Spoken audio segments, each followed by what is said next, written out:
Welcome to the Making of a Nation, American History in VOA Special English. A new leader stood before the American people on March 4th, 1913. He was Woodrow Wilson, the 28th President of the United States.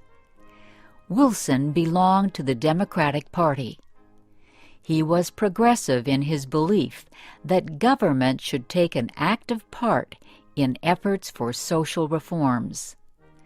This week in our series, Kay Gallant and Harry Monroe begin the story of Wilson's presidency.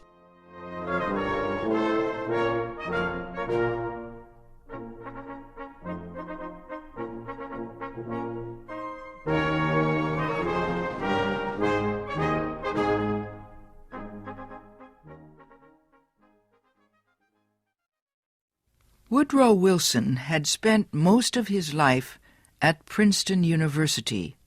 First, he was a professor. Then he was university president.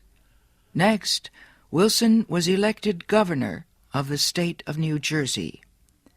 His early success as governor made him a leading candidate for the Democratic presidential nomination in 1912.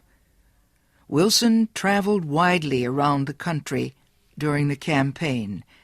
He made speeches to many groups.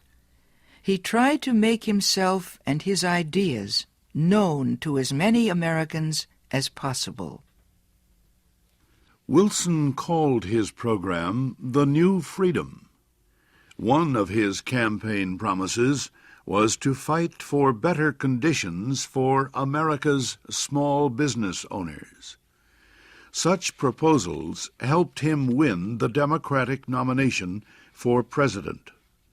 Then he defeated President William Howard Taft and former President Theodore Roosevelt in the election. Woodrow Wilson, the former president of a university, had become the president of a nation.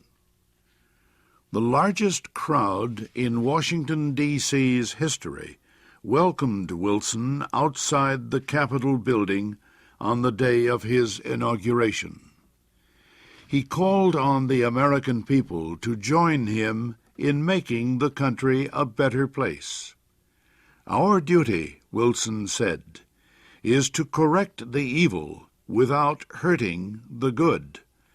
I call all honest men, all patriotic, all forward-looking men to my side."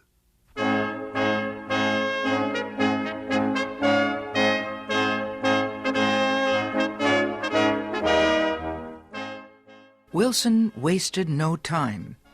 He immediately called a special session of Congress to act on Democratic campaign promises to reduce import taxes or tariffs. Wilson felt strongly about the need to reform these taxes.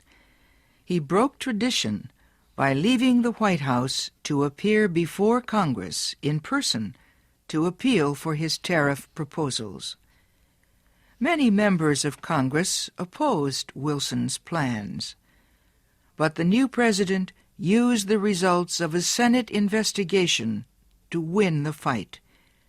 The investigation showed that a number of senators owned companies that depended on high tariffs for their profits. The votes of these senators were influenced by their property holdings. Public knowledge of the situation forced many of them to give up their holdings and stop resisting tariff reform. Congress finally approved Wilson's proposals. Lower tariffs reduced the amount of money taken in by the federal government. So the Senate also approved a tax on income or earnings. A constitutional amendment had been passed